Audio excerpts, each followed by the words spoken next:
Hey guys, tonight we walk straight into a mystery that's been buried for over 2,000 years. The air is dry, your throat even drier. You've been handed a spear, a water skin that's already starting to feel too light, and an order from someone very high up in the Persian chain of command: follow Cambyses, son of Cyrus the Great, into the sun-bleached nowhere of western Egypt. The year is 525 BCE, and it's hot enough to melt your sandals. The dunes stretch like silent waves, unmoving and endless. Your eyes so squint against the glare as you scan the horizon for anything shade a tree, a lizard wearing a sun hat. Nothing, just wind and sand, and behind you 50,000 others, all with the same hopeful confusion.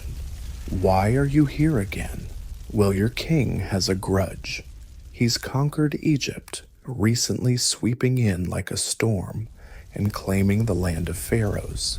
But Cambyses isn't content with just sitting on a fancy new throne. He wants divine validation, and the Oracle of Ammon at Siwa, an isolated temple tucked deep in the Libyan desert, is rumored to speak truth directly from the gods. Or maybe it's just very good at telling rulers what they want to hear. Either way, Cambyses wants it silenced or brought to heel. So here you are on a campaign not against an enemy army, but a destination, a shrine, a whisper, a temple barely reachable by the living, and you're expected to walk there. So before you get comfortable, take a moment to like the video and subscribe, but only if you genuinely enjoy what I do here. And while you're settling in, let me know in the comments where you're listening from and what time it is for you. Now dim the lights. Maybe turn on a fan for that soft background hum, and let's ease into tonight's journey together. You trudge forward, the sun never blinking, and your cloak already sticking to your back. The soldiers around you mutter half-hearted curses and try to ration their water. You pass a man already emptying his skin onto a rag to soak for shade. He'll regret that in about 3 hours. But it's hard to think long-term when your head feels like a bread oven. The desert here isn't dramatic like the Sahara's sweeping dunes. No, this part is flatter, harsher, full of biting wind and brittle silence. There's no Grand Canyon, no Mirage Lake in the distance, just the smell of dust and the kind of emptiness that presses on your ears until you hear your own heartbeat, louder than your footsteps. And yet, this isn't a fool's errand. Cambyses is no wild-eyed mystic.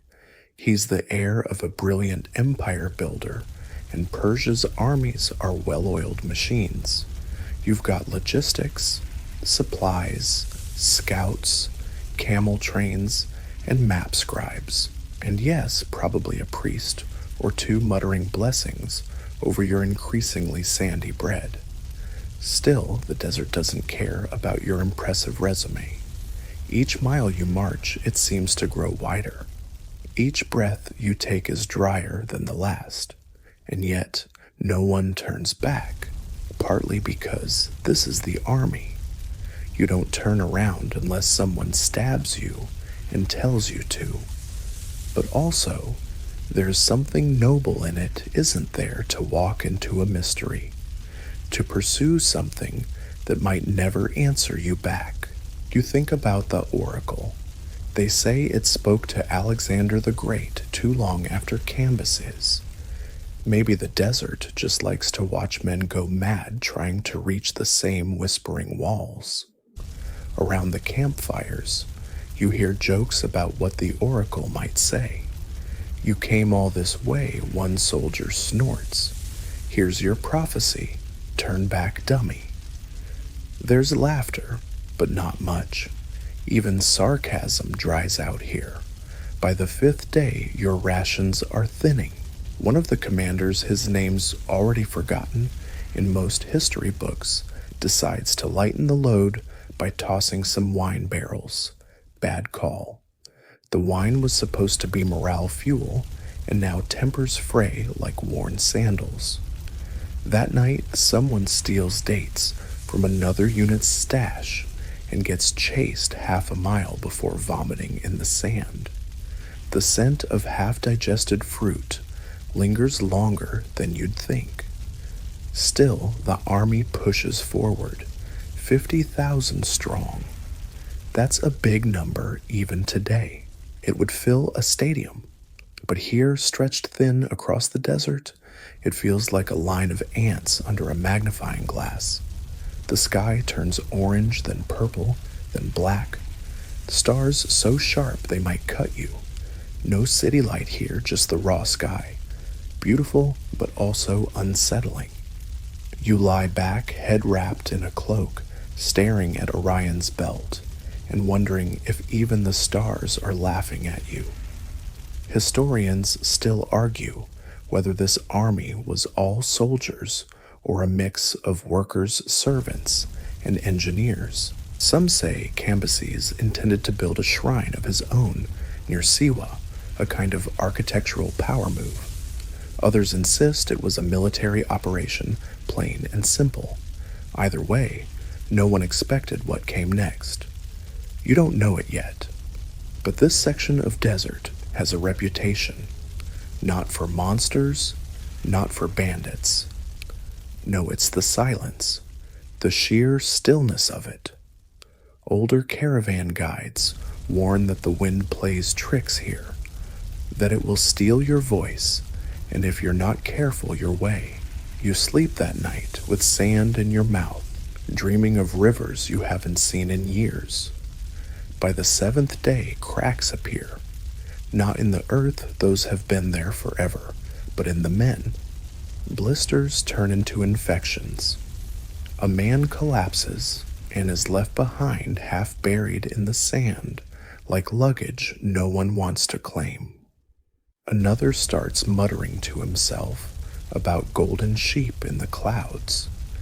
You blink at the sky, nothing there yet. Still the commander's voice calls at dawn. Siwa is near he lies, and everyone nods, grateful to pretend. The desert is patient. It doesn't strike quickly. It waits for your feet to slow, for your water to dip just below half. And then in the middle of one flat, sun-glared plain, something shifts. The wind rises. You wrap your scarf tighter and shield your face. Sand blasts sideways in long lines. You can't see more than a few feet ahead. Shouts fade into the whirling silence. You keep walking, but now you're not sure what direction you're walking to. That's where we'll leave you for tonight, half blinded, half lost, surrounded by 50,000 souls marching into mystery. The storm doesn't scream. That would be too dramatic. It hisses soft and constant, like a dry whisper brushing across your ear for hours at a time. You've wrapped your face-tied cloth across your mouth, but sand still creeps in. Your lips taste like clay. Your thoughts are slower than they were yesterday. Everything is a little slower. The commander's flag has vanished. It was there this morning, blue and gold, a square of civilization fluttering above the ranks.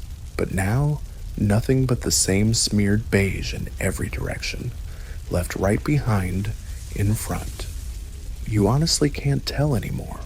Somewhere out there, Cambyses himself isn't with you. He stayed behind in Memphis, trusting his generals to execute the desert crossing like any good king with better things to do.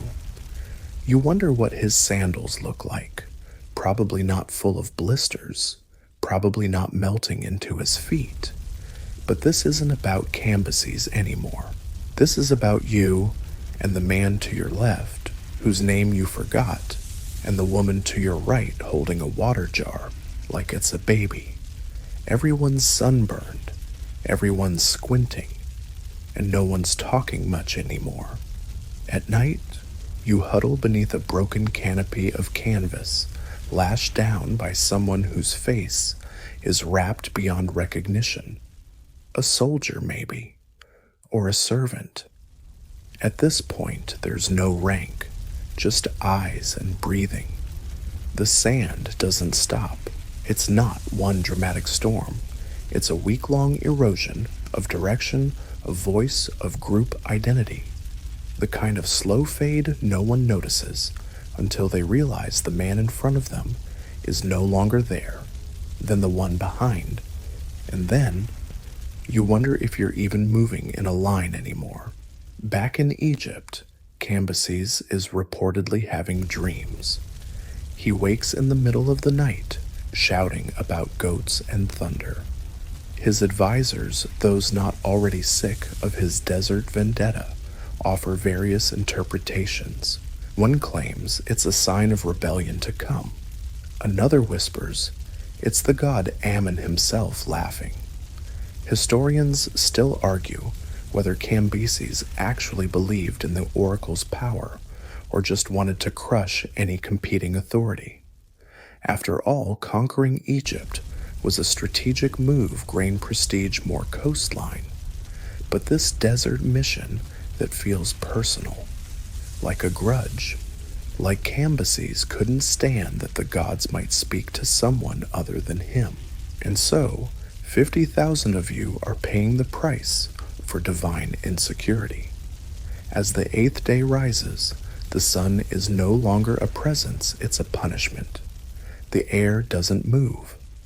Your feet crunch over a patch of hardened sand crust, and every step feels like walking on the ribs of an ancient sleeping animal. If it opened its eyes now, you wouldn't even be surprised. You pass a discarded shield. No one picks it up. Too heavy. Probably cursed anyway. That night, the air is so dry that even your dreams crackle.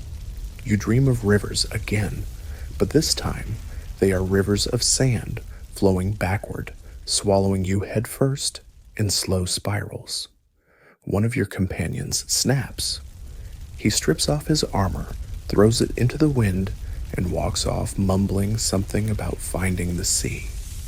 2 others follow him. No one stops them. There's no discipline left, just endurance. And then by some miracle, the wind stops. Just like that. Morning dawns with a blue sky so clean it feels offensive. The silence returns. But this time, it isn't peaceful. It's heavy. You scan the horizon. Something's wrong. Where is everyone? Where is the rest of the army? You turn slowly in place. There are only a dozen figures near you now. Faces covered, eyes wide, breathing shallow. You realize you haven't heard commands in days. No trumpet, no signal flag, not even a shouted insult. Just walking, and then less walking, and now almost none. There is no panic, not really. You're too tired for that. Just the slow recognition that whatever chain linked 50,000 people together has been cut, and you didn't notice when. Back in modern times, historians try to calculate how long the army could have survived after losing its orientation. 3 days, maybe 4. They look at satellite data, cross-reference weather patterns, try to find where the sand might have been loose enough to swallow human forms. But the truth, it's all best guess. The storm theory so popular and cinematic is still debated. Some say it was no storm at all, but a logistical failure, a splintering, that the army fractured into smaller groups and each vanished in different ways. Starvation, thirst, bandit attack, or just quiet, lonely death in a landscape that forgets very quickly. There are no battle records, no arrowheads, no carvings, just silence. And silence is hard to study. The sun sets again, and for a moment the dunes turn pink. It's beautiful, so beautiful, in fact, that one of the surviving scouts starts to cry. His tears evaporate before they finish rolling down his cheeks, and then a voice, soft, hushed, keep moving, but toward what exactly you don't ask. You just follow. Another soldier offers you a crust of bread. It's stale, and your mouth is too dry to chew, but the gesture feels ancient, sacred even. The act of sharing becomes your last connection to something human. You walk through the night. No torches now, no fuel, just starlight and soft footsteps. And somewhere just behind you, you think you hear a second set of steps. Not marching, not hurried, just following, like an echo that hasn't figured out when to fade. There's no explanation, but you don't turn around, you just keep walking. The next morning, one of the men in your group says he saw a palm tree in the distance, an oasis. You all surge forward, but it's just a trick of the terrain. The heat shimmering against rocks, bending your hope into illusions. Still, the belief gave you a reason to walk one more mile. And that's what this place does. It doesn't kill you with fangs or swords. It just takes your reasons away one by one. By now your water skin is empty. You haven't seen a camel in 2 days. One of the women still carries a spear, but more out of habit than hope. And still you press on. That night, as you lie in the sand and feel your pulse in your fingertips, you realize something. This isn't a battlefield. There's no enemy, no strategy, no final push, just the world vast and indifferent. And you are very small. You blink into the pale morning, the light soft at first, just enough to remind you that sleep was shallow and brief. A breath, a blink, another march. You sit up, brushing the sand off your arms, but it clings, thus it always clings. It's in your ears, under your nails, packed into the corners of your teeth. The desert has a way of getting inside you. Someone coughs. Another person mutters a prayer that's half forgotten. You glance around at what remains of your group. 7, maybe 8. Hard to tell anymore. People sleep wrapped like mummies to shield from the night wind. No one speaks unless they have to. No one asks where the rest of the 50,000 are. You're somewhere in the western desert of Egypt, now far from the Nile's soft cradle. The goal is still the Siwa oasis, supposedly. You say supposedly, because if you're honest, you haven't seen a sign in days. The sun is always where it was. The dunes rearrange themselves at night, sculpted by a wind that seems to enjoy mischief. But the destination isn't just a place, it's a presence, the Oracle of Ammon. They say it can see the truth of your heart, that it whispered to kings and crumbled armies with nothing but a word. Alexander the Great will one day make this same journey, chasing a voice he hopes will crown him divine. But you just want to find it before you die. The temple lies hidden inside the Siwa oasis, a green blur in a world of bone-dry beige. At least that's what the stories say. Locals talk about sacred pools, date palms, and white-walled shrines where priests pour oil and chant in tongues older than the pyramids. It sounds peaceful, even serene, a place where the gods are gentle. But Cambyses didn't come for serenity. He came to dominate, conquer, possibly destroy. Historians still argue what Cambyses intended. Was he going to consult the oracle as a way of claiming divine approval, or did he intend to wipe it out altogether, eliminating a rival authority that didn't bow to Persian kings? Some records hint he sent the army in anger after the oracle supposedly refused to recognize his legitimacy. Other accounts, written long after the fact, paint the whole expedition as a fit of madness. But those are future debates. Right now, your feet are cracked, your lips sting, and you're still walking. A wind picks up again, soft at first, but there's a sound inside it, something odd. Not a howl or whistle, but a low tone, a kind of vocal hum. You stop and look around. Did anyone else hear it? The woman ahead of you nods slowly, her eyes wide. That's them, she whispers. The priests? You shake your head. There's no one out here. She shrugs. Not anymore. It's probably just the wind playing tricks, bouncing sound off dunes and through hollow bones of long-dead travelers. But the tone lingers. For a moment, it reminds you of a horn played at a funeral procession. Slow, respectful, ancient. You press on. The landscape changes subtly now. Less open dune, more jagged earth. Rock formations crop up, offering a few finger widths of shade. You rest there just long enough to not feel like dying. The shadows move across your face, and you imagine they are fingers brushing hair from your eyes.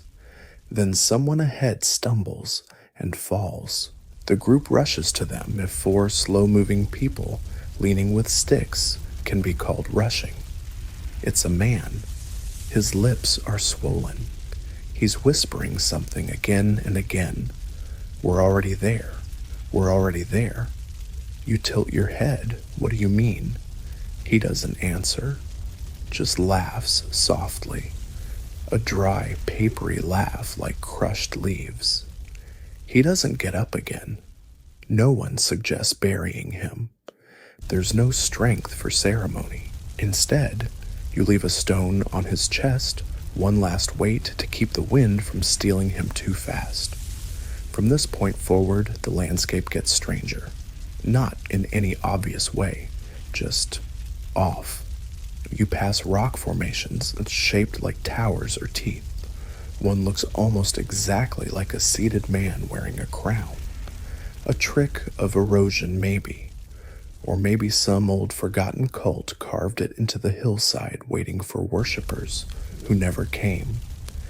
Your feet crunch over shards of bone, animal, human. You don't check. Not worth the effort. If they've been here long, the wind's already scrubbed their stories clean. That night, the temperature drops fast. You curl into yourself, teeth chattering. The desert has no loyalty, burning you by day, freezing you by night. Someone starts humming. The same tone from earlier. You stare into the darkness, but you can't see them. Just the sound. It's comforting and eerie all at once. The oracle looms now closer than ever. You can feel it, not see it not yet, but feel it. Like the air has changed texture. Thicker, heavier. You breathe and it pushes back. You remember what the oracle is supposed to be. A temple dedicated to Amun, the Libyan Egyptian form of the god Amun, fused with Zeus by the Greeks. The god of life, of wind, of secrets. His priests wear white and speak in metaphors. They sit behind veils and never lie, but never quite tell the truth either. People have traveled for weeks to hear a sentence, one sentence, and based their entire futures on it. You wonder what you'd ask, if you even make it there. Is it worth it, you'd say? The oracle might laugh, or maybe it would whisper, depends. At some point, you see palm trees, real ones, low to the ground, wind-bent but unmistakable. The group picks up pace. Energy returns like someone turned on a switch. You shuffle, stumble, run. But when you crest the dune, there's no water, just a circle of stones, ancient, blackened by fire. A shrine, maybe, or a marker. There is no Siwa, not yet. Just a promise, just another whisper on the wind. The palm trees were real, but they're dead, long dead. You collapse there, not from despair, just the body saying no more today. As stars return overhead, you remember how this all started. A king, a desert, a whisper, and you caught in the middle of it. Morning breaks with no fanfare. The sun doesn't rise. It appears already too bright, already too hot. You sit up slowly, the stiffness in your back, reminding you that the ground was never meant for sleep. Your mouth is a desert, within a desert tongue, thick lips cracked. The skin on your arms is blistered in patches now, and even the smallest movement tugs uncomfortably. Around you, the others stir. Fewer again today. You don't speak the number aloud. No one does. Counting has become dangerous, a reminder of how quickly the desert is winning. Today's march begins with silence. No signal horn, no shouted orders, just slow, steady motion. You're not even sure who decided it was time to go. Someone stands, someone else follows, and suddenly you're walking again. That's just how it is now. You cross a ridge and see nothing but more sand, of course. The dunes have grown taller here, rising in long, gentle arcs that catch the wind like sails. You can't help but think of the ocean, except the sea doesn't move, doesn't crash or churn. It just waits and waits. Somewhere around midday, you find the remains of a supply cache. An old Persian standard lies half buried under a drift, the symbol sun-bleached and torn. There are shattered jars, a strip of cloth, and miraculously a sealed water vessel. It holds barely a cup's worth, and it smells like dust and leather, but it's enough to moisten your throat and share a few drops around. This small victory tastes like survival. One of the others laughs genuinely. It's brief, but real. You almost forget where you are, but then someone points to the horizon. Far in the distance, a shape stands. Tall, angular. You narrow your eyes. It doesn't shimmer like a mirage. It's solid, unmoving. A marker someone asks, or a monument someone else says. The next few hours stretch like days as you approach it. The air thickens again, every step slightly harder than the last. The sand feels sticky somehow, clinging to your feet like damp clay. Even the wind has changed, no longer playful, but heavy, like it's watching. When you finally reach the object, it's not a monument at all. It's a signpost. A stone obelisk, no taller than a man carved with faint, almost erased symbols. Egyptian, maybe, or something older. There are no directions, no names, just a single glyph at the top, an eye half-lidded gazing downward. You step around it slowly. No bodies, no bones, no offerings, just sand. The group doesn't stay long. Instinctively, everyone feels the need to move on. Like being near the obelisk too long will draw something up from beneath the dunes. And maybe it will. You press forward, and the day's heat becomes unbearable. Your sandals split. You feel the hot sand through the soles now burning the arches of your feet. You don't remember the last time you saw shade, or birds, or even insects. The desert is erasing life, not violently, just patiently. You pause at the top of a dune and look back. There are no footprints behind you. The wind, you think, but it hasn't blown in hours. You keep walking and walking.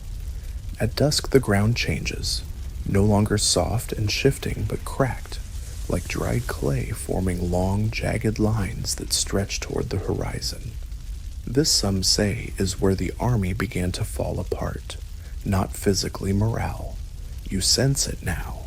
The shift, the moment when hope thins to transparency. Someone suggests turning east. Another says west. No one agrees on where the sun set. Compasses don't help. The desert plays tricks with magnetism out here, or maybe the metal has warped in the heat. Historians still argue what broke the cohesion.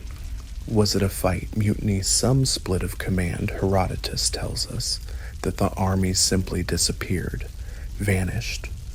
But other sources hint at disorder, at voices raised, at people deciding to go their own way, believing they could reach Siwa faster. Some may have, some maybe even made it, but no record survives of any individual returning.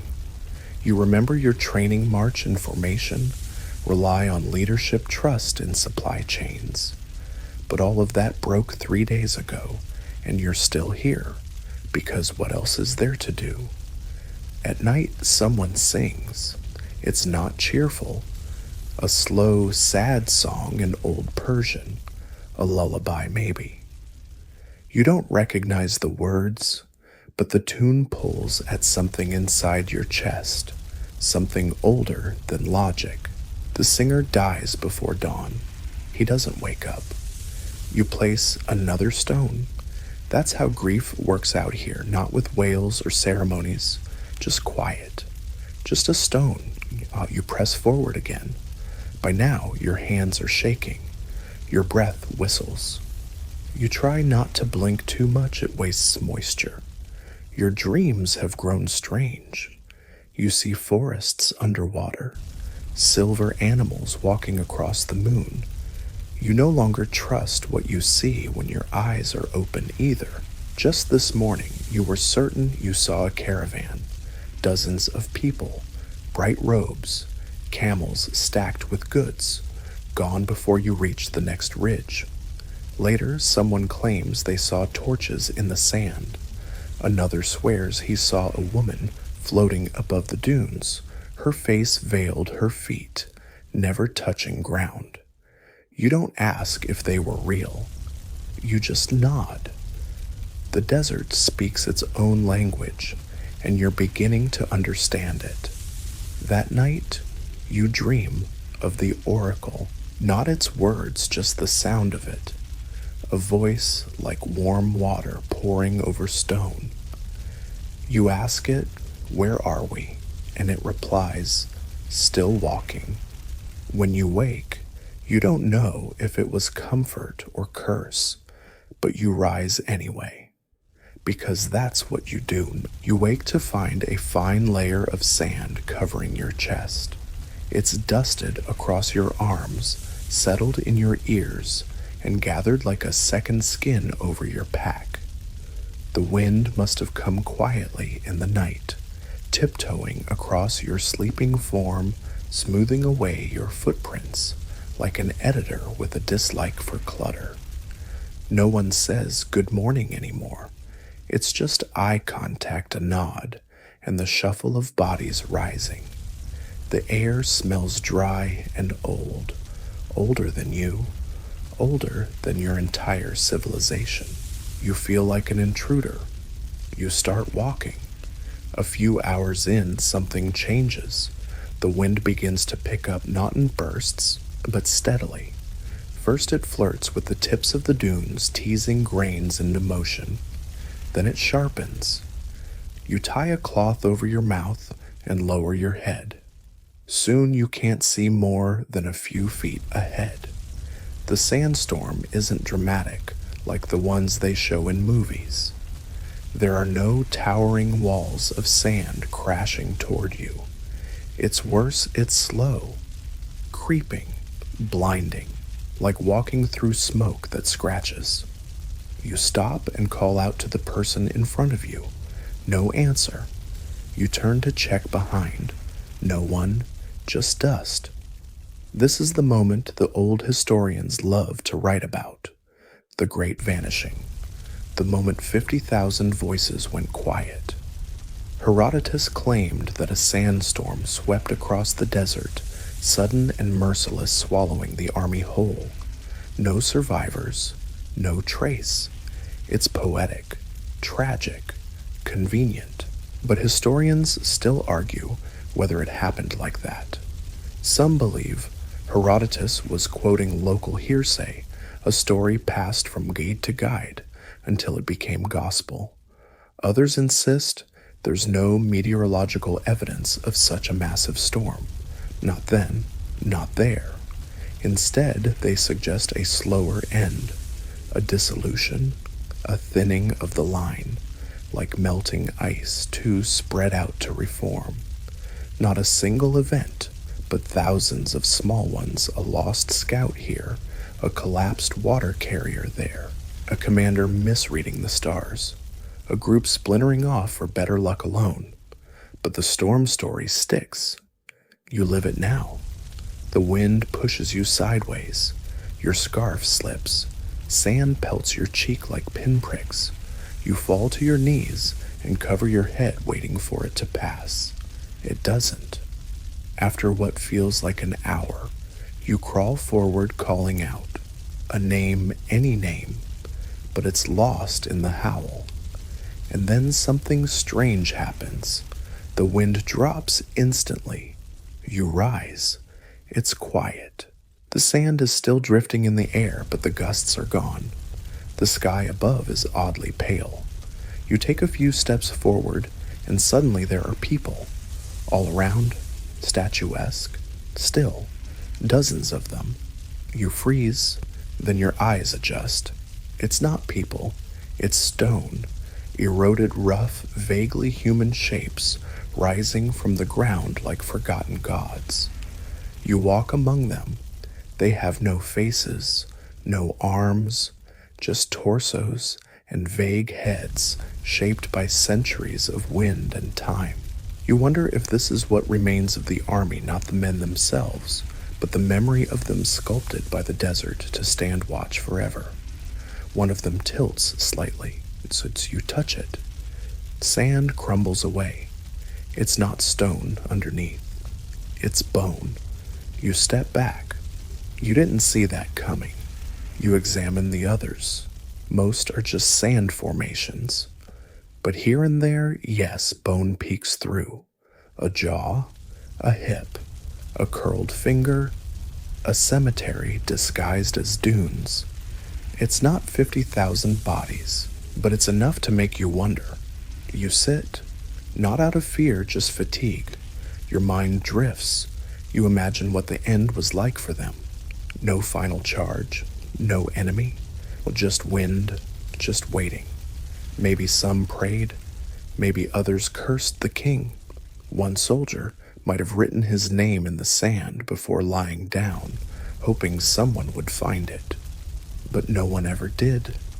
Until now, you pull your cloak tighter. There's no one to talk to, no reason to keep moving. And then you hear it. A voice, soft, muffled. You turn. Nothing. You close your eyes. It speaks again, clearer now. Not in words, but in tone. Low, resonant, like a song hummed through stone walls. You know this sound. The oracle? Of course it would call here where silence has weight, where voices die before they're born.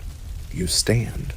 The sand shifts under your feet, revealing a small pit, perfectly circular. A fire pit, a well you lean in.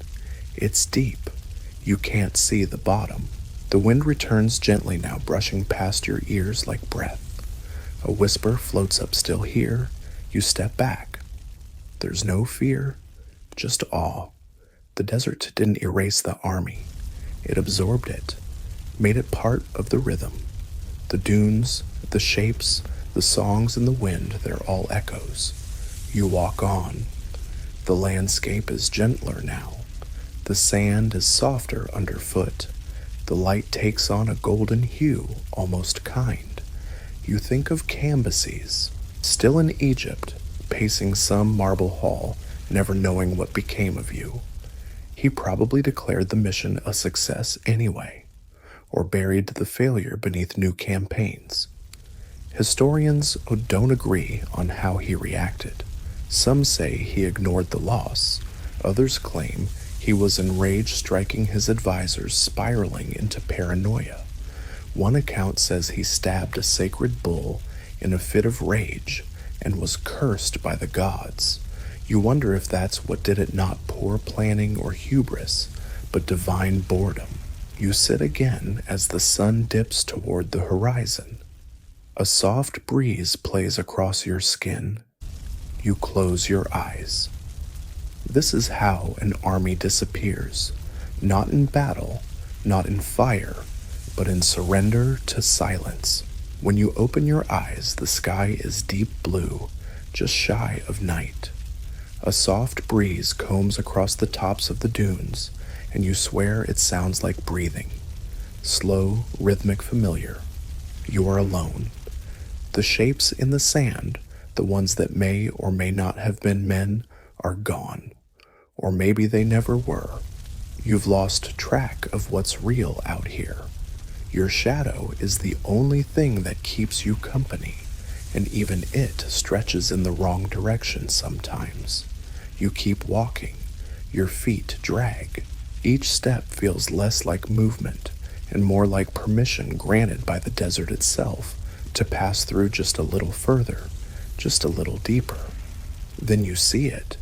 Not an oasis, not the oracle, just a shape, a small figure half buried in the slope of a dune. You pause, unsure. Another mirage. But it doesn't waver. You approach slowly and realize it's a man. Or was. What's left is little more than a skeleton curled into itself, arms drawn close like he was sleeping. He wears scraps of armor, sand-worn but unmistakably Persian. The rusted outline of a bronze clasp clings to his shoulder. His skull is tilted toward the east, as if he died watching for sunrise. And beside him, stranger still, is a wooden tablet, mostly rotted but still legible in places. You kneel, brushing sand away, revealing neat, pressed lines of ancient Persian script. You can't read it, not fully, but you recognize a few words. Oracle. Silence. Return. And at the bottom, scrawled more hastily, listen. You sit next to him. Maybe he wrote it himself. Maybe he was the last of his group like you. Maybe the silence was too loud, and he needed something to answer back. Or maybe this is a message, not to you directly, but to anyone who came after. The sort of thing you leave behind when you realize no one is coming to rescue you. You look around, nothing but wind and shadow. Still you listen. And in that moment, something strange happens. The sand shifts near your feet, not like a breeze brushing over it, more deliberate, like something moving under it. You freeze. A section of the dune ripples, then settles again.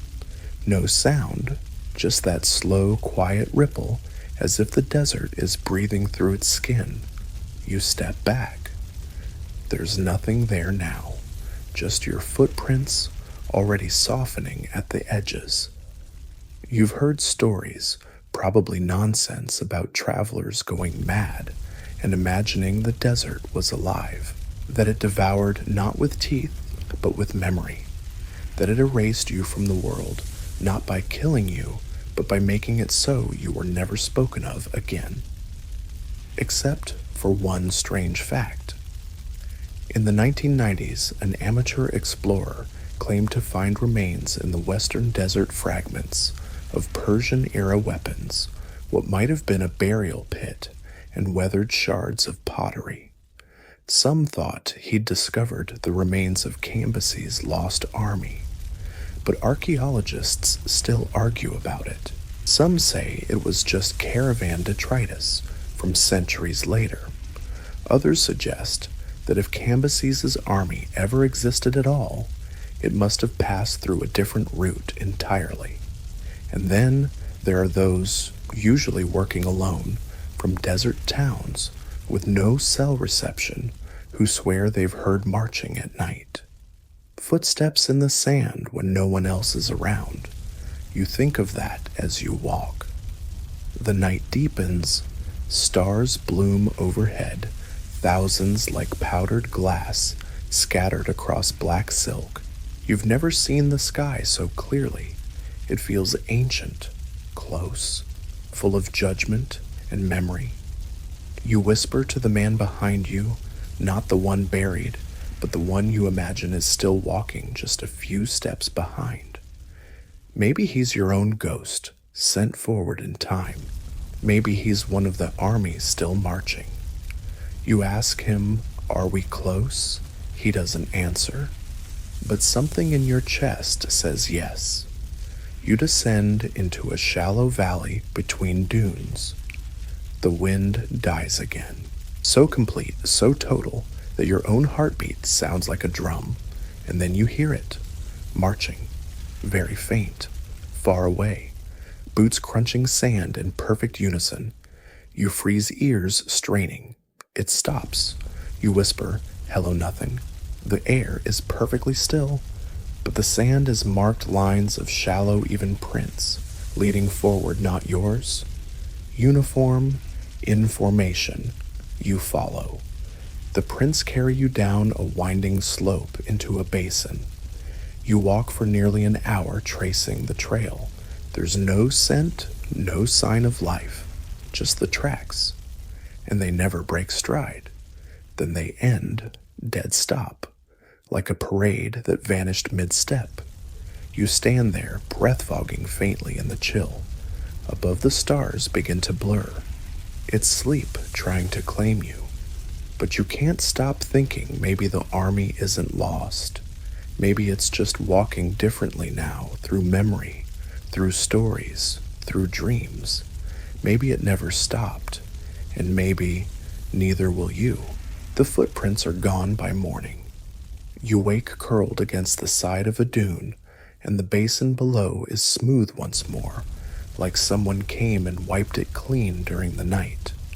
Not a single indent remains, not even your own. You sit up slowly, knees popping, and scan the horizon. It's quieter today. Not in volume, there's always some rustle, some distant brush of sand, but in presence. The silence feels less like a void now, and more like a companion when walking beside you. It has weight, shape, even personality. You begin to walk again, not because you have a direction, but because movement is the only habit you have left. As the sun rises higher, the light begins to shimmer across the dunes, turning the sand into rivers of gold. You pause often now, not from fatigue, though that's ever present, but because you keep hearing things, not voices, music. Soft fluting sounds like a reed pipe played underwater. Sometimes they echo, sometimes they circle you, always just far enough away that you can't be sure they're real. You crest a ridge and the wind shifts again, carrying with it what you're certain is a whisper. Not words, not exactly, just intention. It says, keep going, and so you do. Somewhere between two ridges, you come upon a collection of stones laid in a pattern, not random, deliberate, spiraled like a galaxy collapsed into sand. You step carefully around them, your breath catching.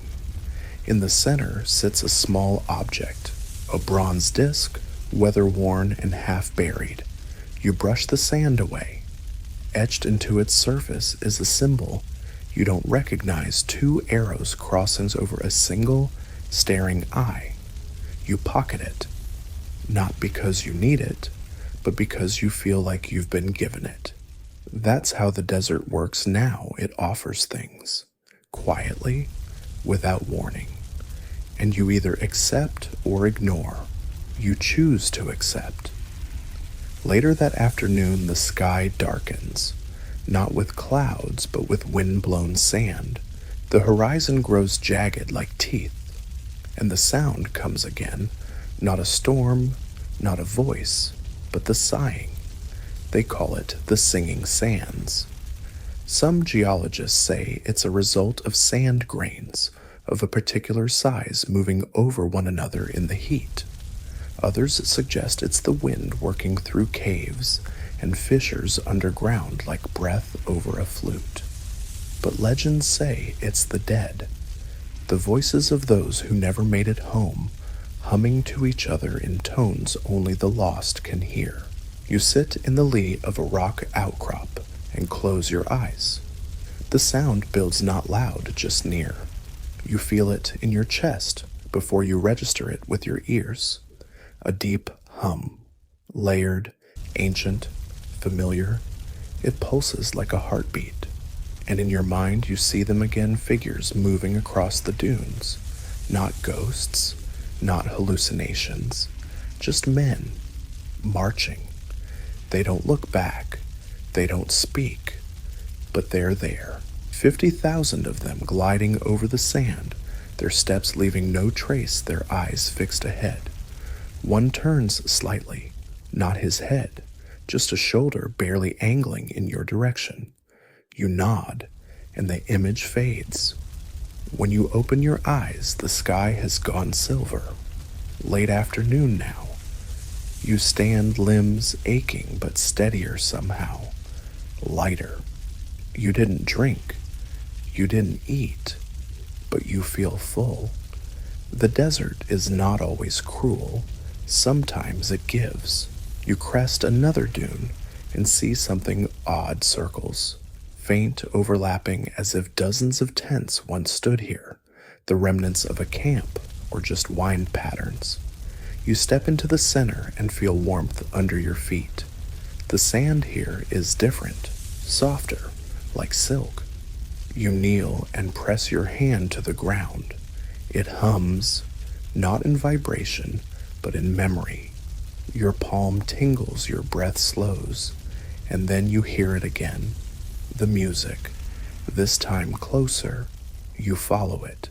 It leads you to a shallow dip between hills, and there partially exposed lies a carved stone face. The top of a statue weathered, cracked, but unmistakably human. A bearded man, eyes closed, expression calm, not Egyptian, Persian. You brush sand from his brow, and your fingers catch on something. A carved inscription. You trace it. Again only fragments remain, but enough to suggest something sacred, something ceremonial. Maybe a monument to those who vanished, maybe a grave marker, or maybe this is the first real proof. You sit beside it, letting the silence reclaim the moment. Back in the world of the living, scholars still debate whether Cambyses' army ever passed this way. There are no definitive records, no unanimous evidence. Some claim the whole story was a political myth meant to shame Cambyses or frighten his enemies. Others believe the army was real, but the route was wrong, that they turned too early or too late and never reached the oracle at all. And then there are the quiet few, often dismissed, who insist they've heard the army. At night, in dreams, in sandstorms, in the deep hush between radio signals when traveling through desert roads. You stay with the statue until the stars return, and in the hush of evening you make a choice, not to leave, not yet, but to keep walking. You're not lost, not anymore, because the desert doesn't lose things. It remembers them deep down in silence, in stone, in sound, and sometimes it lets them speak. The next morning, the wind is gone, not slowed, not quieted, still gone. The world feels paused. Even your breath seems loud. When you stand, your feet leave crisp impressions in the sand, unblurred by breeze. The sky above is whitewashed, no clouds, no haze, just blank blue, vast and absolute. You walk. The statue from yesterday is already half covered again. The desert doesn't hold onto its secrets for long. Or maybe it does, just not where you expect. There's something calming about the silence now. It's not emptiness, it's containment, like the world is holding its breath. You trudge on. By midday, you're chewing a fig. Where did you get it? Hard to say. You found a pouch, half buried in a drift, probably from some soldier long gone. The figs inside are sun-hardened and dust-caked, but edible. Mostly, you bite. It's sweet, almost shockingly so. You chew slowly, letting it soften on your tongue, and for a moment, just a moment, you feel human again. Not a ghost, not a whisper, just a person eating lunch in the middle of the most desolate place on earth. And with that fig comes a memory. Not yours, someone else's. A soldier, marching, sun in his eyes, fig in his hand, complaining about the dryness, laughing with a friend, making up songs about sand, daring fate, promising he'll return to Persia and open a fig orchard far from this cursed heat. You don't know his name, but he feels familiar. You walk a little differently after that, more present, more real. You reach a low ridge and see what looks like the remnants of a road, a faint line of flat stones that refuse to be buried. Someone laid them here a long, long time ago. Maybe even Cambyses' engineers. The Persians were famous for road building. They liked order, paths, direction. It's barely a road now, but it gives you purpose. You follow it. As you walk, you notice something strange. Your footsteps are not alone. Faint imprints stretch beside you. Not deep, not recent, but unmistakable. They appear and vanish depending on the light. Sand preserves and forgets in equal measure. You reach a pile of rocks stacked in a low spiral, another marker. You stop to rest beside it and notice something odd wedged between the stones, a bit of cloth. You pull it free gently. It disintegrates almost instantly, but not before you glimpse the faded threads of royal dye Persian crimson. Not a camp flag, probably a sash, decorative, status. Someone important died here, or stopped, or waited. You sit on the rock pile and chew another fig. You're second to last. The seeds crunch softly. You realize you haven't felt hunger in days. You eat because it feels normal, not because your body demands it. Maybe this is what the soldiers felt near the end. Not pain, not fear, just slow detachment. A quiet slipping. One historian writing from a dusty university office, surrounded by yellowed maps, once argued that the tragedy of Cambyses' army wasn't their death. It was how little they resisted it, how gradually they surrendered to sand and sky. You think about that, but it doesn't feel like surrender. It feels like acceptance. The desert doesn't fight you. It waits for you to stop fighting yourself. You leave the fig pit in the sand and rise. Hours pass.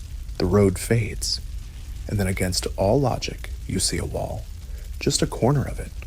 Eroded, low crumbling. But undeniably a wall. Stone blocks. Fitted. Stacked. A structure. A building. You rush forward, stumbling, sliding down a slope. The air feels warmer suddenly, close. You circle the wall and find more foundations, outlines of what might have been storage rooms, or shelters, or shrines. Nothing intact, but not natural. You walk among the ruins, brushing your fingers across stone that hasn't been touched in centuries.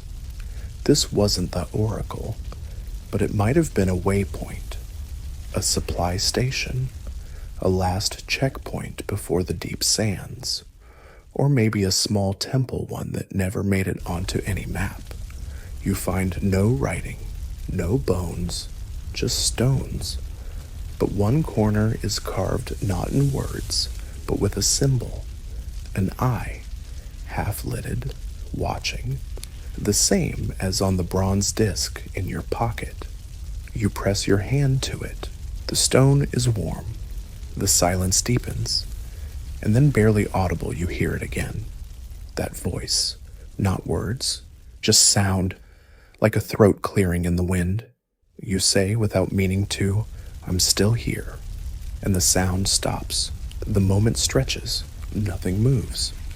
Then the wind returns soft and dry, trailing behind your ears like the brushing of fingertips. A whisper. Good. You leave the ruins as the sun sinks low. Shadows stretch long. You walk with more certainty now, not because you know the way, but because the silence no longer frightens you. It knows you, and in its strange, dry way, it may even welcome you.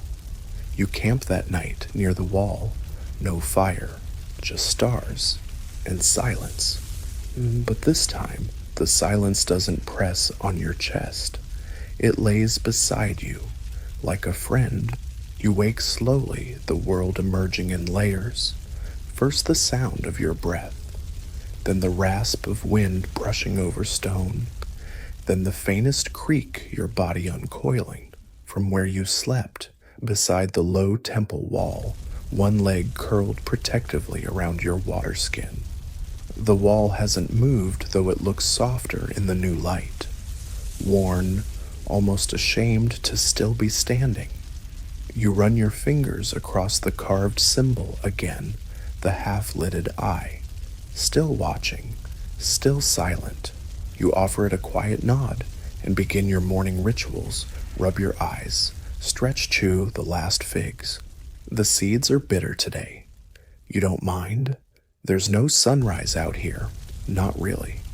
The sky just fades upward from silver to pale gold, then bursts into blinding white without warning.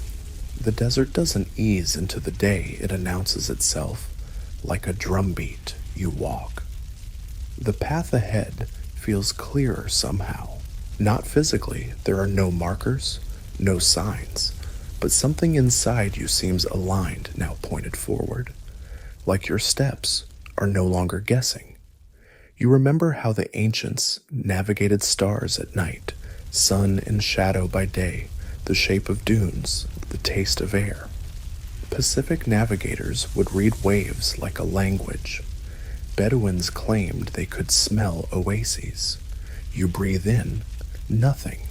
Still, you follow the pull. Somewhere behind you in libraries and lecture halls, cartographers are trying to make sense of your path.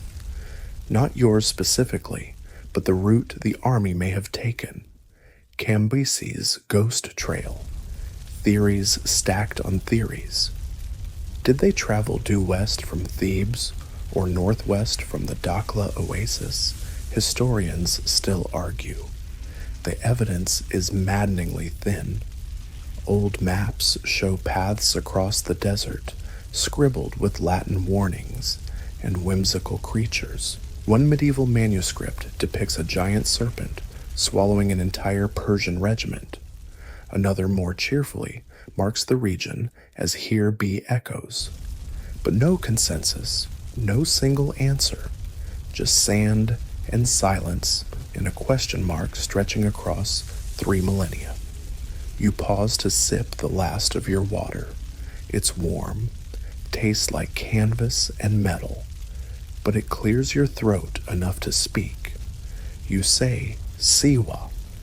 It's the first time you've spoken the name aloud in days. It sounds like a spell or a memory. You keep walking. Midday now. The heat folds the air like glass. Every shadow feels like a promise. You take refuge beneath a narrow rock ledge and stretch your legs. There's a rock beside you, shaped almost perfectly like a helmet. You rest your head on it. It's surprisingly comfortable. As you drift, your mind fills with images, not dreams, replays. A man laughing beside a campfire, spitting date seeds at a friend. A camel's leg breaking in the sand, the animal collapsing with a sigh. A soldier kneeling alone, drawing constellations into the dust. A general whispering prayers he never believed in, just in case. All gone, but not forgotten. You wake sand stuck to your cheek, and the light has shifted. Time to move again. The terrain roughens. You pass jagged rocks protruding like broken teeth. The ground is uneven here, patches of salt-crusted earth that crunch underfoot. Your feet bleed again. You barely feel it. Then movement. You stop. Far ahead, across a shimmering basin, a flicker. Not a mirage. A glint. Metal, a mirror. You crouch behind a boulder and watch. It appears again, just a blink of brightness. You move toward it cautiously. Half an hour later, you reach the source. It's not a person. It's a shield, Persian, lying flat, face up, polished by sand and time until it catches the sun just right. You kneel beside it, gently brushing the rim. It's cracked, dented, but intact enough to recognize the engraving, a lion, roaring mouth open to the edge of the rim. This wasn't a common soldier's shield. Too elaborate, too ceremonial. You turn it over. Nothing beneath. But the sand is disturbed, slightly sunken. You dig. Only a few inches down, your fingers strike something hard. A helmet. Not whole, just the top half crushed inward. You pull it free. Beneath it, more fragments, metal bone fabric. This was a body once. Maybe a commander. Maybe someone important enough to be remembered, but unlucky enough to die far from where anyone could tell the tale. You sit back. The heat bears down. You place the shield back on the sand like a marker, and beside it you press your hand into the dirt. A temporary grave. A quiet tribute, you say quietly, still marching. And then with some reluctance you rise. You climb the next dune slowly, muscles aching, and from the top you see it. A line, faint, thread thin, but unmistakably a path, worn into the earth, ancient, almost erased, but not quite. A caravan trail or something older. You follow it. Your heart beats faster. The wind picks up just slightly, and then you hear it. Not voices, not footsteps, but bells, a soft rhythmic. Distant, you freeze. It fades, but it was real. Camel bells. You listen harder. Silence. Then again, a jingle. Someone, something is near. You start walking faster, then jogging. Then stumbling into a half-run adrenaline, burning through your fatigue. You crest the next rise and find nothing, just dunes and sky. The sound is gone. You drop to your knees, panting. You don't know if it was real, but it was enough. You laugh, because out here even a ghost caravan can feel like hope. You sit at the crest of the dune for a long while. The bells are gone. The desert has resumed its favorite activity, pretending nothing ever happened. The wind smooths your tracks as fast as you make them. The sun grins down without blinking, and the sky offers not a single cloud, not even a token wisp. Still, you're grateful, because bells mean memory, even if imagined. Eventually, you stand again, legs trembling slightly. Below the earth dips into a shallow basin, more salt flats and crusted stone. The sand here is grayer, heavier. You descend carefully. Halfway down, something catches your eye. A broken wheel. Not large, maybe from a cart or light chariot. Splintered wood, rusted nails half buried in salt. You crouch beside it. The grain of the wood is still visible, bleached nearly white. You place your hand on it. It's warm. Not from the sun, from time. You walk further and find more the bent remains of a metal cooking tripod, a chipped bowl the outline of a fire pit, with small blackened stones still scattered like teeth. A camp, long gone, but not erased. You step carefully, reverently between the remains. This was no battle site, just a place to rest, a pause between miles. You imagine the scene tents fluttering, camels moaning, sandals kicked off, a soldier using his helmet as a seat, chewing on stale bread and boasting about reaching the oracle before the week is out. Someone else muttering that the gods have already buried them, they just haven't noticed yet. They were here, and now you are too. One archaeologist once wrote that the desert doesn't bury things, it layers them. Like a time capsule no one asked for. You start to see it that way. These fragments aren't ruins, they're messages. You continue onward, your eyes sharper, now trained to spot the smallest disruptions in the sand. Soon you find more. A single sandal snapped at the strap, a comb, an iron arrowhead still sharp, then finally bones, just a few, washed clean by sand and sun, arranged in a way that doesn't feel accidental. You kneel carefully, not reverent, not afraid, just present. The skeleton is partial, a pelvis, 2 ribs, part of a forearm. The rest likely scattered, carried off by wind or animal or time. Beside it, a small clay seal round cracked, but marked with the unmistakable symbol of Persia, a winged sun. You pick it up. It's heavy, cold. You wonder if the soldier carried it as identification, a token of status, or maybe he found it dropped by someone else and kept it for luck. You press it gently into your palm, then slide it into your pouch. You speak aloud, I see you. The wind stirs. Maybe it's your imagination, but the temperature seems to drop slightly just for a moment. A scholar in modern times once suggested the lost army didn't vanish in one place, but many. That after a certain point, they broke apart entirely small groups, splintering off into the dunes, each following a different mirage. You're starting to believe that. It's not that 50,000 died in one day. It's that 1,000 died 50 different ways. Some made it further, some didn't. Some maybe kept walking forever. You leave the bones behind, continuing across the salt flats. The air smells faintly metallic here, dry and bitter. Your mouth aches for water. You crest another rise and freeze.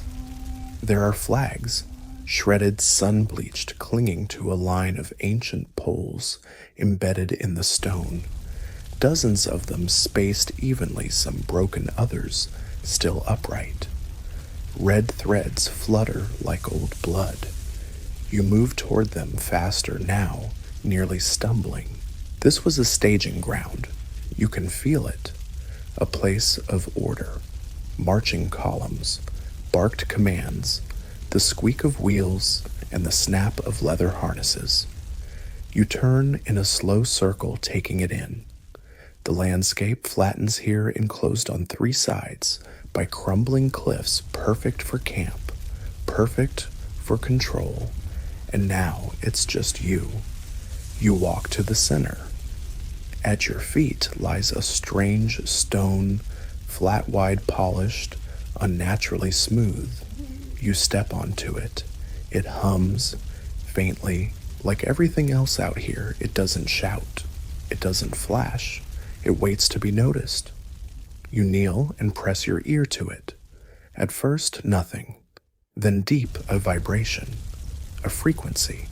so low you feel it in your bones. Is it the wind, the earth settling, or something older? You whisper. Where did they go? No answer. But the hum continues, and in your mind you see them again. A line of soldiers, marching, eyes ahead, sun behind, each holding onto a promise made somewhere far away: glory, redemption, escape. And then gone. You rise shaken. You place your hand on the stone and say, I'm still walking. The wind shifts again, gentle, approving. You make camp there beside the last flag still upright. It leans slightly to the left, the cloth barely hanging on, but you feel safer near it. That night, as the stars return, you hear a sound that makes you sit up. Footsteps, soft, measured. You don't call out, you just listen. They fade, you smile. You're not alone out here, not really. You never were. You wake to silence, but a different kind of silence. Before the quiet felt wide, vast, indifferent. Now it feels poised, like the desert is waiting, not threatening, just listening. You sit up, rubbing your eyes with a hand still crusted in dust. The flagpole beside you is still standing, swaying gently in the breeze. The cloth has slipped down overnight and now coils around the base like a discarded scarf. You stand, stretch, and turn in a slow circle. Everything looks the same, and yet you squint. Far to the west, beyond a rise of dunes, something gleams. Not the metallic glint of a shield or sword. Water, or the idea of water. A shimmer so faint it might be nothing. A mirage, again. You've chased these before. They always vanish just as you approach. A cruel joke played by heat and brain. But this one lingers. And the pull in your chest is different. Not hope, not desperation, recognition. You descend the slope legs, shaky but obedient. The air is warmer today, not blistering, more like the breath of a furnace door left slightly ajar. Your feet move on their own. Across a wide flat plain you walk. No formations, no markers, just instinct. The desert's guidance is subtle. It doesn't shout directions. It tilts your head. It nudges your boot.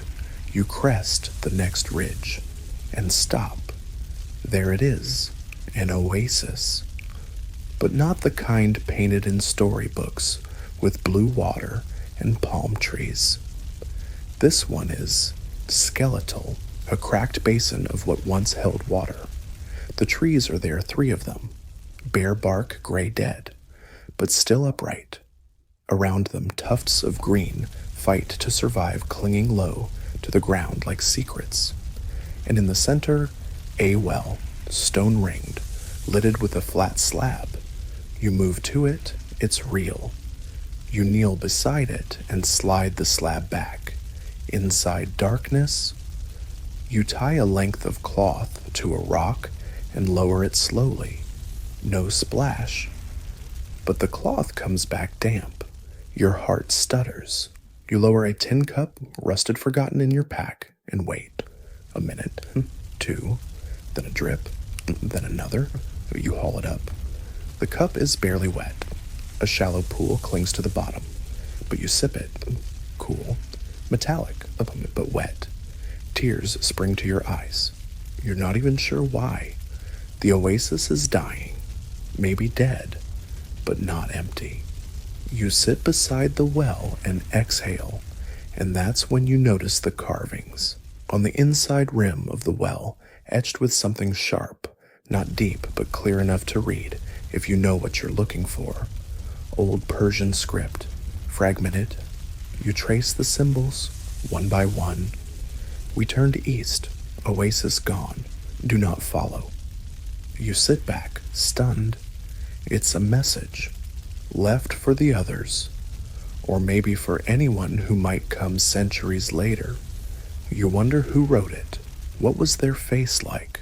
Were they the last of their unit? Did they wait here days hoping someone would find them? Did they drink the last drops? Did they know they were writing the final word of an entire army? You look around, nothing remains. No tents, no bones, no gear. Just that phrase etched with a trembling hand.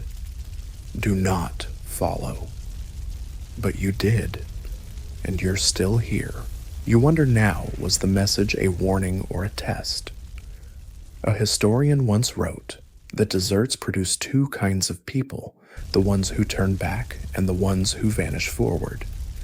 You think about that as you sit in the shade of the dead trees. You chew a piece of bark, not for food, just for texture. It tastes like dust and time. You examine the well again this time with care. A second carving hides beneath a crust of moss. You scrape it gently. A symbol. That same eye, always half-lidded, watching. The oracle's sign or something older.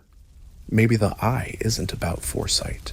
Maybe it's about observation, witnessing, remembering. You lie back and stare at the sky. No clouds, no birds, just vastness.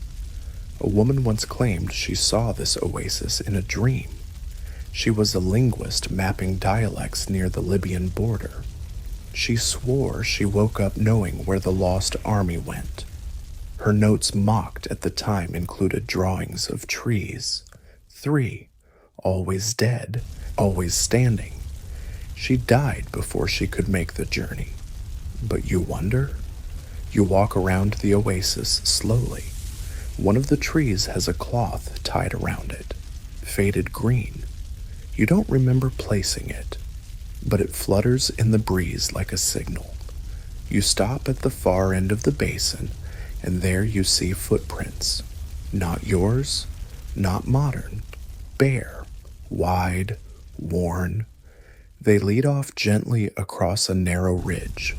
You follow them. They don't twist. They don't hesitate. They know where they're going. And you're starting to remember how to trust that feeling. That this isn't about finding Siwa. It's about following the echo of something that almost happened. Something just shy of becoming myth. And you're walking straight through its memory. The footprints pull you onward. They lead in a perfect arc along the ridge, following a line of sand that looks like it's been smoothed by a careful hand.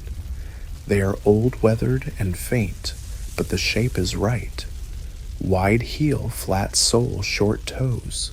Persian, or something close. They don't look hurried. That more than anything unnerves you.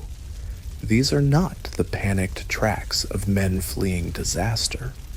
They are calm, measured, almost ceremonial, like a procession.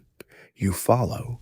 The sun rises behind you, casting your own shadow forward, merging it with the prints ahead until you feel less like you're following and more like you're being led. After half an hour, the footprints vanish over a dune. When you crest it, you stop. A field of stones lies ahead, not scattered, sorts arranged. Dozens of them in pairs and clusters. None taller than your knees, all worn smooth. Some lie flat, others tilted just slightly like they're listening. It's not a graveyard, it's a gathering. You step carefully among them. The air is hushed again, heavy with a kind of reverence. On the northern edge of the field stands a single pillar, taller than the others, crooked, but still upright. It's made of dark stone, different from the pale sand around it. You approach. At its base, ashes. A small pile, undisturbed. You kneel. They're old, so old they're gray and silent. But they haven't scattered. The wind, so merciless elsewhere, seems to have spared them. You place your palm near the pile. It's cold, no warmth, no glow, But the quiet here is alive. This was a ritual site. You feel it in your bones. Not a temple. Something older, stranger, and then a flicker. Just for a moment in the corner of your eye movement. You turn, nothing. But the feeling remains. Someone just stepped behind that stone. Someone is just out of view, waiting. You rise slowly. No fear, just curiosity. You circle the tallest stones. There's no one, but etched into one of them, barely a scratch, are 4 marks, horizontal like tally lines. Next to them, a curved shape like the crescent of a moon, meaningless, or a message. You lean in, and you smell something. Not decay, not ash, sandalwood, faint, evocative. A priest once wrote that the oracle of Ammon communicated not through speech, but through sensation. That a scent, a change in pressure, or a sudden shift in light could all be answers if you were calm enough to listen. You inhale deeply. The sandalwood fades, but in your mind a word echoes, almost. Almost what almost reached Siwa, almost survived, almost remembered. You turn to leave, but the stones seem different now. They're not random. They're a map. You retrace your steps, rising to a nearby ridge to look down. There it is, a pattern. The layout of a camp. Tents, supply clusters, a command center, 50,000 strong, arranged in silence, still holding formation after centuries. You close your eyes and you can see them again. Soldiers checking boots, servants unpacking crates, priests burning incense in small brass bowls, engineers debating the angle of a ramp, a general with a crooked nose studying the sun muttering about Ammon's wrath, and Cambyses not here but felt, his ambition, his restlessness, his need for validation written in sand. Historians still argue whether Cambyses ordered this mission out of genuine religious intent or paranoia. Some say he wanted to prove himself greater than his father Cyrus, who'd never dared to challenge the divine directly. Others say Cambyses feared the oracle would reject him, that it had already whispered against him in some smoky, godlit chamber. And so, he sent an army, not to ask, but to silence. You open your eyes. The camp is still there, not in bodies, not in tents, but in intention. You walk to the center. The stones are warm now, not hot from sun, warm like skin. You kneel, and for the first time in days you speak, not to yourself, not to the wind, but to them, to the ones who stayed behind, who stood in formation until the sky gave up on them. You say, "I see you," and the wind answers, not a howl, a breath, soft, almost amused. You leave the camp differently. Something in your posture has changed. You're no longer hunting the lost. You're walking among them, and they're walking with you. The next rise is steep. You climb it slowly, pausing often, your lungs raw. At the top, you stop. The world drops away beneath you, and in the far distance, so faint, you think you've imagined it green. Trees, low, dust-covered, but real, and water. Not much, but shimmering. It isn't Siwa, not yet, but it's the closest you've been. You descend carefully each step, echoing back through time. The ghosts don't vanish. They walk with you now, and they're quiet, but not lost, never lost. You descend slowly. Each step feels heavier now, not from exhaustion, though you have that in plenty, but from something else. A weight pressing into your shoulders, not unkind but solemn, like carrying someone else's memories in your pack. The green glint you saw earlier flickers as you walk. It disappears behind a dune, then reappears stronger, more definite. Not a mirage, not a trick, something real. By the time you reach the base of the valley, the air feels cooler. Not much, but enough to notice. The sand is darker here, more compacted, and for the first time in what feels like years, you see shade. The trees are scraggly, olive maybe, or date palms stunted from the dry. Their leaves hang like tired hands, motionless in the still air. And beneath them, miracle of miracles, a spring.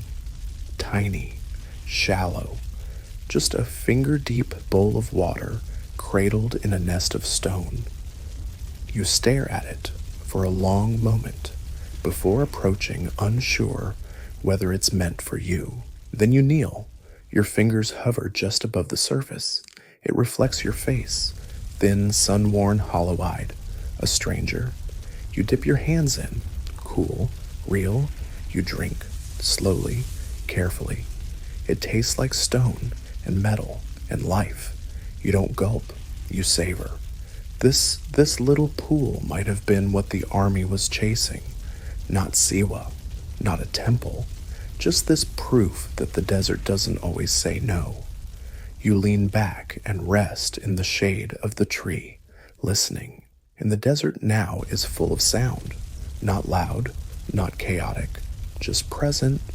The creak of wind-worn branches, the faint lap of water against stone, and something else. Footsteps, again. You don't turn, you already know what you'll see. Shadows moving between trees. Figures that blur if you look too hard. Not men, not ghosts, just memory wearing the shape of people. They don't speak. They don't need to. One sits beside you. You don't glance over. You just feel the weight shift in the sand. It's comforting. A shared pause. Later, when the shadows fade and the heat returns, you rise. You're not done. Not yet. You move beyond the trees into a stretch of stone-studded flats. The ground changes here, flatter, harder. You find small carving symbols etched into boulders. Sun rays waves the now familiar half-lidded eye. It feels like a path, and you follow. Hours pass. The light dims, and then ahead you see walls, not ruins. Walls, low, curved, so worn nearly into the ground, but unmistakably part of something larger. A perimeter. And in the middle, partially buried columns. Round short, their tops flared like opened petals. Your heart skips. This was a temple. You step forward reverent now, as if walking into a cathedral. Not Persian, Egyptian, and not grand. Humble, small, personal. The oracle. No, but maybe a listening post. A relay. A fragment of a greater whole. You cross the threshold. No roof remains. Just stars overhead. But you can feel the structure. Even the silence changes. It becomes sacred. You find a stone seat at the far end carved into the wall. Behind it, another eye. Always the eye. Watching, never judging, just knowing. You sit, and for the first time in all your wandering, you ask the question out loud. Why did they come? The air answers not in words, but in wind. It brushes your face like a mother's hand, and you understand they came because they believed they could make the desert speak. That by standing here, by stepping where no one dared, by reaching the place where gods were rumored to listen, they could force truth into the open. They weren't looking for an answer. They were demanding meaning. And the desert in return didn't say no. It said, prove it. You bow your head. This place, whatever it was, is part of the proof, not the destination, but a piece of the route, a chapter in a fading story. The army passed here. You know it. You feel it in the stones. You stand and press your hand to the carved eye. The stone is warm again. and beneath your skin, something hums. The oracle, perhaps, was never a place. It was a process, a journey, a long, slow stripping away of everything false, until only truth remained. And in that truth, however small, however quiet, was divinity. You step back into the open. The stars guide you now. The wind follows, and the memory of the lost, your memory walks beside you. The stars burn steady above no longer distant observers, but companions. Their patterns, once just pretty pinpricks on black velvet, now feel like road signs. You've grown used to their rhythm, how Orion tips toward sleep, how the Pleiades flirt with the edge of dawn. You walk under their watch, leaving behind the half-buried temple, stepping across ground that once held ritual grief, perhaps even hope. The sand here is coarse, mixed with bits of gravel and bone-white rock. It crunches under your feet, each step louder than it should be. Ahead, the land begins to rise again, low ridges curling upward like the edges of a forgotten map. You pause at the base when teasing your robes and glance behind. Nothing moves, and yet you feel it, the weight of attention, as if the entire desert is leaning in waiting to see what you'll do next. You climb. The ridge isn't steep, but it demands effort. The slope drags at your feet, and the sand slides under every step. You fall once, then again. The third time, you stay on your knees for a while breathing dust, but you keep going, because there's something at the top. You can feel it. When you reach the crest, your breath catches. Below, nestled between two long, sweeping dunes, is a structure, circular, flat-roofed, stone but smoother than anything you've seen in days. Half of it lies buried like a sleeping creature's head, poking from a blanket, and surrounding it, torches, dozens of them, still standing, charred black, ash rings circling their bases, no flames, not for centuries, but the arrangement is clear, a circle of fire once lit for something sacred. You descend slowly, heartbeat rising with every step. This might be it, not Siwa itself, but what came before. A temple of transition, a place where the army paused, prayed, maybe begged. You approach the stone door. It's ajar, just slightly. You press your fingers against it. It groans open slow and grudging, as if offended at being disturbed after all this time. Inside, the air is cooler, thick. You step in. The room is round the ceiling, curved like a dome, though part has collapsed. The floor is sunken, the edges ringed with stone benches. In the center, a basin dry now, but once deep enough for ritual. And on every wall, marks.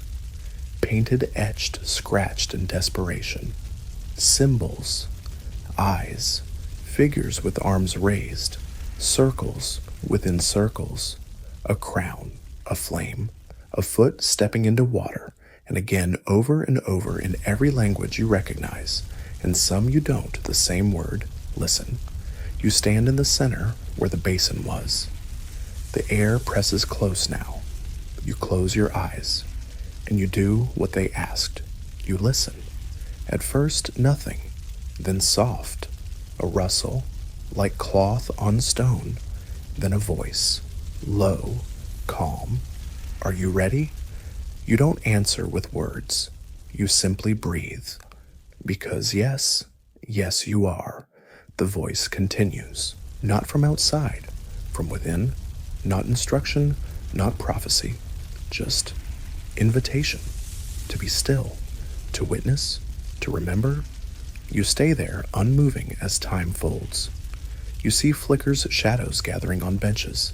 Soldiers kneeling, priests painting eyes on stone, with fingers dipped in ash. A man stands at the doorway, arms spread as if welcoming something unseen. They chant, not loudly, just enough. You open your eyes. The room is empty again, the silence complete. But inside you, something has changed. You walk out into the night. The stars have shifted. A line of them now arcs overhead, pointing west, the direction of Siwa. But you don't follow them immediately. You sit at the edge of the torched circle, watching the wind draw lines in the sand. And you understand the army didn't vanish. They arrived, not at a place, at a realization. The oracle wasn't behind some gilded gate.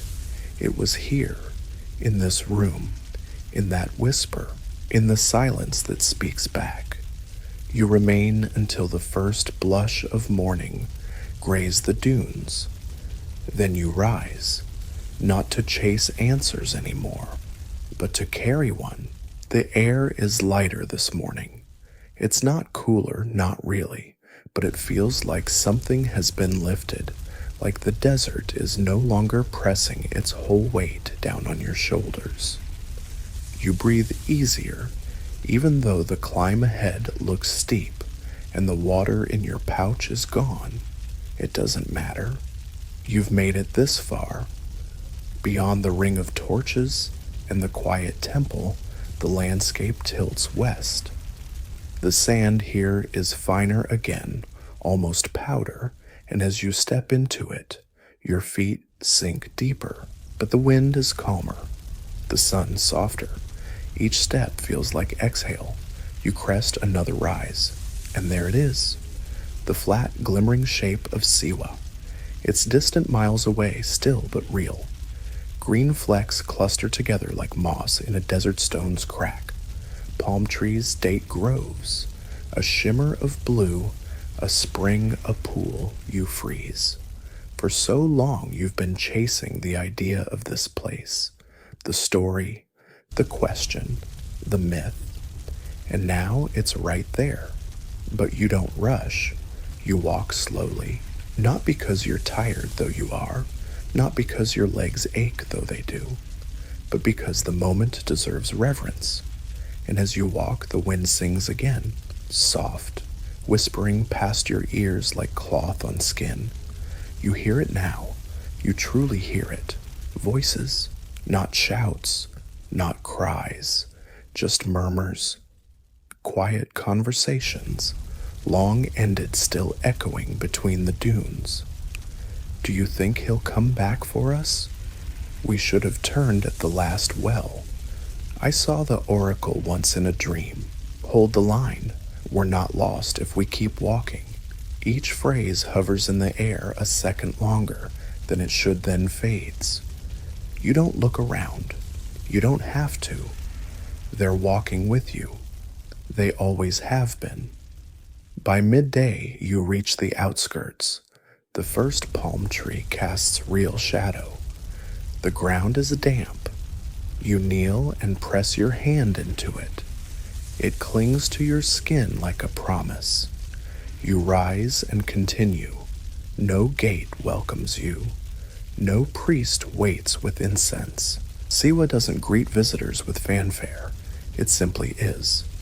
A town nestled among date palms, mud brick walls, the faint sound of water running. The oracle temple lies deeper in. You know it already. Every traveler's tale describes it. A small square shrine raised on a rocky outcrop, carved into the slope like a secret. You don't head there, not yet. Instead, you rest beneath a palm and watch the wind move through the leaves. It sounds like breathing. You imagine Cambyses' soldiers, what few remained, dragging their feet into this place, expecting answers. Maybe they found them, maybe not. Maybe they looked into the oracle's shadowed interior and found only more questions. Historians still debate whether Cambyses ever sent the army at all. Some argue Herodotus exaggerated. Others claim the entire expedition was a political lie, a cautionary tale, a desert parable. But you know the truth now. It doesn't matter if the army reached Siwa. The journey was the oracle, the desert was the ritual, and the silence, the overwhelming, unbearable, unrelenting silence was the answer. You think of the eye half-lidded carved into walls and wells and stones. It wasn't a warning. It was an invitation to stop, to listen, to be small, to belong to nothing and everything. You lie back in the shade and watch the clouds form for the first time in weeks. Just wisps, but enough. And for a moment you feel what the army must have felt, not defeat, not glory, just peace. Because sometimes the mystery doesn't need solving. Sometimes it just wants to walk beside you. In the wind, in the dust, in the deep, sacred hush where thousands once stood and waited for a voice that was always whispering all along. And now, dear listener, it's time to let the journey settle. Let the sand in your mind grow still. Let the stars above you soften their glow. You've walked a long way through heat, through silence, through memory.